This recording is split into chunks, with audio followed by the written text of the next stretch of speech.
Olá, tudo bem com vocês? Espero que vocês estejam bem. Glória a Deus, Deus abençoe vocês. Novamente estou aqui para compartilhar mais alguns capítulos da palavra e hoje a gente vai estar lendo o capítulo 18, o capítulo 19 e o capítulo 20. Vamos estar dando uma olhada no contexto que ele está falando sobre a queda da Babilônia ainda e também no milênio. Ali ele vai estar mostrando como que vai ser o milênio.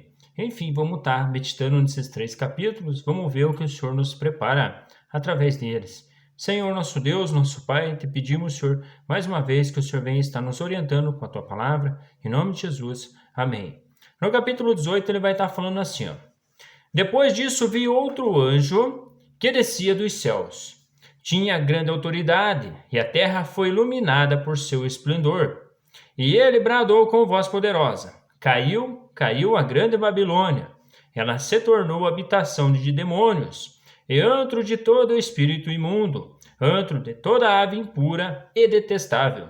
Pois todas as nações beberam do vinho da fúria da sua prostituição. Os reis da terra se prostituíram com ela, à custa do seu luxo excessivo. Os negociantes da terra se enriqueceram.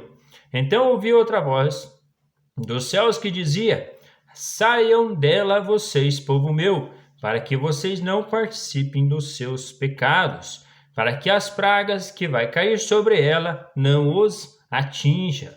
Enfim, dá para entender nesse contexto que ele está falando da queda da Babilônia, enfim, como a gente já viu ali, que ela vai cair, e está falando que tem um povo do Senhor aí na Babilônia. Ele está pedindo: ó, povo meu, saia daí. Enfim, vale lembrar que o próprio Daniel, ele ficou lá na Babilônia, ele teve que passar por aquela situação e o Senhor deu muita sabedoria para ele para estar lidando na Babilônia. Enfim, tá naquela Babilônia com Nabucodonosor, enfim, os outros reinados também.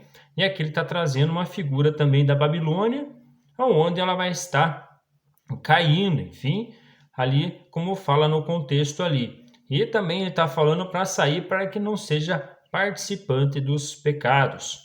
Pois os pecados da Babilônia acumulam-se até o céu, e Deus se lembrou dos seus crimes. Retribuam-lhe na mesma moeda, paguem-lhe em dobro pelo que fez.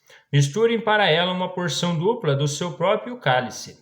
Façam-lhe sofrer tanto tormento e tanta aflição como a glória e o luxo a que ela se entregou.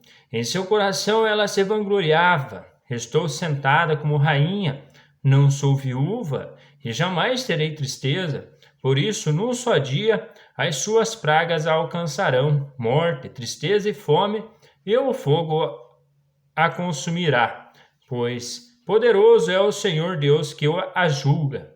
Quando os reis da terra que se prostituíram com ela e participaram do seu luxo virem a fumaça do seu incêndio, chorarão e se lamentarão por ela. Amedrontados por causa do tormento dela, ficarão de longe e gritarão: ai, a grande cidade Babilônia, cidade poderosa, em apenas uma hora chegou a sua condenação. Os negociantes da terra chorarão e se lamentarão por causa dela, porque ninguém mais compra a sua mercadoria, artigos como ouro, prata, pedras preciosas e pérolas, linho fino, púrpura, seda e tecido vermelho, todo tipo de madeira, de cedro e peças de marfim, madeira preciosa, bronze, ferro e mármore, canela e outras especiarias, incenso, mirra e perfumes, vinho e azeite de oliva, farinha fina e trigo, bois e ovelhas, cavalos e carruagens, e corpos e almas de seres viventes, seres humanos, ali ele fala, né? E eles dirão: foram-se as frutas que tanto lhe apeteciam, todas as suas riquezas e todo o seu esplendor se desvaneceram, nunca mais serão recuperados. Os negociantes dessas coisas que enriquecem à custa dela ficaram de longe amedrontados com o tormento dela, e chorarão e se lamentarão, gritando: ai, a grande cidade vestida de linho fino, de roupas de púrpura e vestes vermelhas, adornada de ouro, pedras preciosas e pérolas, em apenas uma hora tamanha riqueza foi arruinada. Todos os pilotos, todos os passageiros e marinheiros dos navios e todos os que ganham a vida no mar ficarão de longe. Ao verem a fumaça do incêndio dela, exclamarão: que outra cidade jamais se igualou a esta grande cidade? Lançaram pó sobre a cabeça e, lamentando-se, chorando, gritaram: ai, a grande Babilônia, a cidade, graças à sua riqueza, nela prosperaram. Aliás, a grande cidade, graças às suas riquezas, nela prosperaram. Todos os que tinham navios no mar, em apenas 1 hora, ela ficou em ruínas. Celebrem os que cedeu com ela. Celebrem o que cedeu com ela os céus. Celebrem os santos apóstolos e profetas. Deus a julgou, retribuindo-lhe o que ela fez a vocês. Então um anjo poderoso levantou uma pedra de tamanho de uma grande pedra de moinho, lançou-a ao mar e disse: com igual violência será lançada por terra a grande cidade de Babilônia, para nunca mais ser encontrada. Nunca mais se ouvirá em seu meio o som dos arpistas, dos músicos, dos flautistas e dos tocadores de trombeta. Nunca mais se achará dentro de seus muros artífice algum de qualquer profissão. Nunca mais se ouvirá em seu meio o ruído das pedras de moinho. Nunca mais brilhará dentro de seus muros a luz da candeia.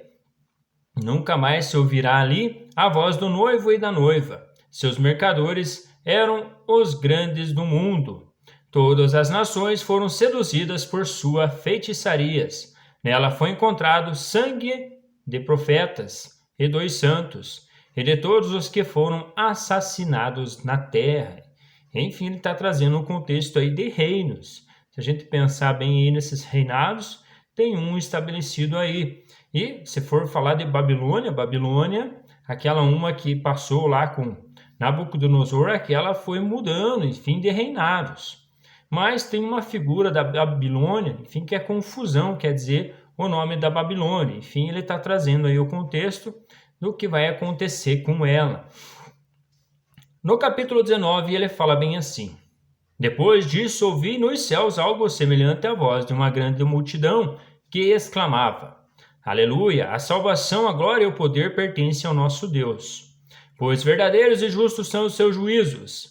Ele condenou a grande prostituta que corrompia a terra com a sua prostituição. Ele cobrou dela o sangue dos seus servos. E mais uma vez a multidão exclamou: aleluia! A fumaça que dela vem sobe para todo o sempre. Os 24 anciões e os 4 seres viventes prostraram-se e o adoraram a Deus que está sentado no trono e exclamaram: amém, aleluia! Então veio do trono uma voz clamando: louvem o nosso Deus, todos vocês, seus servos, vocês que temem, tanto pequenos como grandes. Então ouvi algo semelhante ao som de uma grande multidão, como o estrondo de muitas águas e fortes trovões que bradavam: aleluia, pois reina o Senhor, o nosso Deus, o Todo-Poderoso. Regozije-nos, vamos alegrar-nos e dar-lhe glória, pois chegou a hora do casamento do Cordeiro, e a sua noiva já se aprontou. Para vestir-se foi-lhe dado linho fino, brilhante e puro. Enfim, ele está falando do Cordeiro, Cristo e a igreja. Ele está trazendo nesse contexto o casamento de Cristo com a igreja.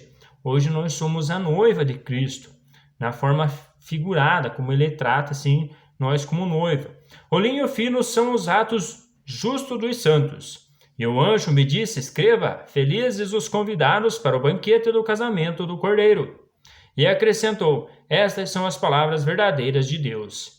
Então caí aos seus pés para adorá-lo, mas ele me disse: não faça isso, sou servo como você, como os seus irmãos, que se mantêm fiéis ao testemunho de Jesus. Adore a Deus, o testemunho de Jesus é o espírito de profecia. Vi os céus abertos e diante de mim um cavalo branco, cujo cavaleiro se chama Fiel e Verdadeiro. Ele julga e guerreia com justiça. Seus olhos são como chamas de fogo, e em sua cabeça há muitas coroas. E um nome que só ele conhece e ninguém mais. Está vestido com um manto tingido de sangue, e o seu nome é palavra de Deus.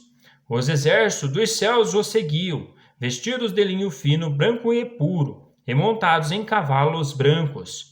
De sua boca saiu uma espada afiada, com a qual ferirá as nações. Ele as governará com o cetro de ferro. Ele as governará com o cetro de ferro, ele pisa o lagar do vinho do furor da ira de Deus Todo-Poderoso. Em seu manto e em sua coxa está escrito este nome: Rei dos Reis e Senhor dos Senhores. Vi um anjo que estava em pé no sol e que clamava em alta voz a todos, as aves que voavam pelo meio do céu: venham, reúnam-se para o grande banquete de Deus, para comerem carne de reis, generais e poderosos, carne de cavalo e seus cavaleiros, carne de todos, livres e escravos, pequenos e grandes. Então vi a besta, os reis da terra e os seus exércitos reunidos para guerrear contra aquele que está montado no cavalo e contra o seu exército. Mas a besta foi presa, e com ela o falso profeta que havia realizado os sinais milagrosos em nome dela, com os quais ele havia enganado os que receberam a marca da besta e adoraram a imagem dela. Os dois foram lançados vivos no lago de fogo que arde com enxofre. Os demais foram mortos com a espada que saía da boca daquele que está montado no cavalo. E todas as aves se fartaram com a carne deles. Aqui no capítulo 20 a gente vai estar dando uma meditada no milênio, enfim, quando Cristo estiver governando com o cetro de ferro dele. Vi descer dos céus um anjo que trazia na mão a chave do abismo e uma grande corrente. Ele prendeu o dragão, a antiga serpente, que é o diabo Satanás, e acorrentou por 1000 anos. Lançou-o no abismo, fechou e pôs um selo sobre ele para assim impedi-lo de enganar as nações, até que terminasse os 1000 anos. Depois disso é necessário que ele seja solto por um pouco de tempo.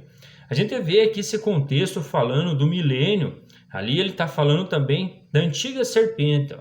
Da serpente, você vê o que ela virou? Ela virou um dragão, lá do início, de tanto estar se alimentando do pó, do pecado do homem. Ela se transforma num dragão, já está desta forma.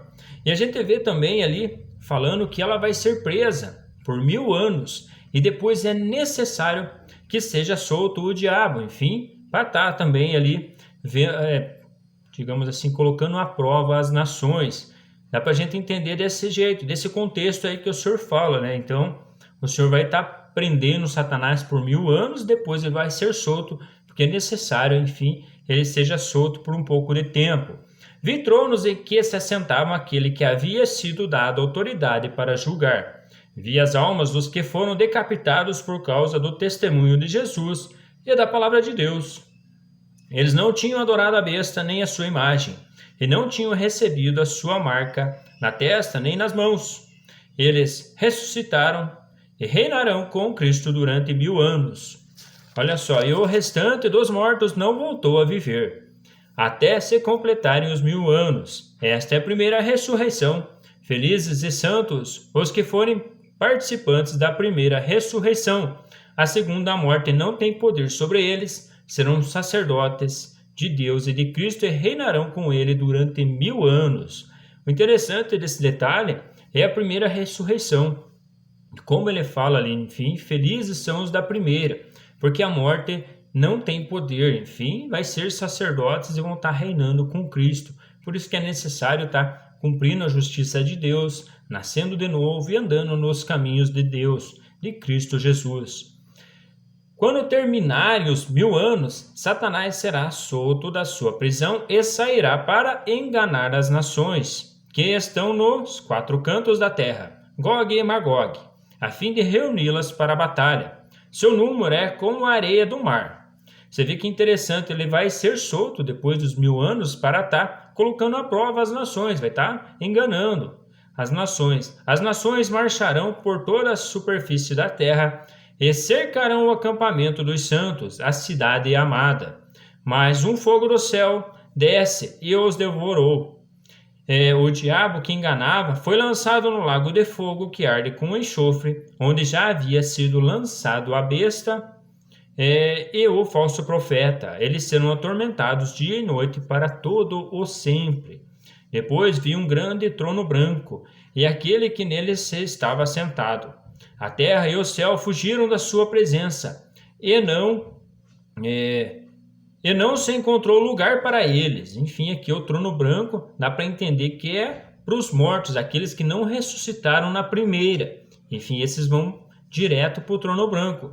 E dá para entender que a igreja já vai estar junto ali na primeira ressurreição. Enfim, quando tiver arrebatamento, vai ter ressurreição dos mortos primeiro, como o apóstolo Paulo orienta, o próprio Senhor Jesus nos fala. E aqui ele está falando do segundo dos mortos, aqueles que não nasceram de novo. A terra e o céu fugiram da sua presença e não encontrou lugar para eles. Vi também os mortos, grandes e pequenos, em pé diante do trono, e livros foram abertos. Outro livro foi aberto, o livro da vida. Os mortos foram julgados de acordo com o que tinham sido feito, segundo o que estava registrado nos livros. Enfim, dá para entender que é um livro da vida da pessoa que está sendo aberto para depois, bem provável, ser escrito no livro da vida. Eu entendo desta forma, neste contexto, se a gente for dar uma olhada neste assunto. Os mortos foram julgados de acordo com o que tinham feito, segundo o que estava registrado nos livros. O mar entregou os mortos que nele havia, e a morte e o Hades entregaram os mortos que neles haviam, e cada um foi julgado de acordo com o que tinha feito. Então a morte e o Hades foram lançados no lago de fogo. O lago de fogo é a segunda morte. Aqueles cujos nomes não foram encontrados no livro da vida foram lançados no lago de fogo. Enfim, por isso que é necessário estar caminhando e trilhando nos caminhos do Senhor, para que não seja confundido aí com a morte, enfim, com besta, enfim, com tudo esses detalhes aí que vai estar sofrendo aí na outra vida, enfim, a não ser que seja morte, mas dá para entender que vai ter tormento, enfim, o resto do que tiver para acontecer, enfim, porque nós somos eternos, enfim, tanto eternos para a vida em Cristo Jesus, ou para se encaixar nesse contexto de morte com o Hades e o lago de fogo, enfim, essa é a segunda morte que pessoas, bem provável que se não forem encontradas no livro da vida, padecerão. Mas enfim, terminamos aqui mais uma meditação da palavra. Fiquem com Deus e vamos junto caminhando aí nos últimos capítulos aí de Apocalipse. Até mais!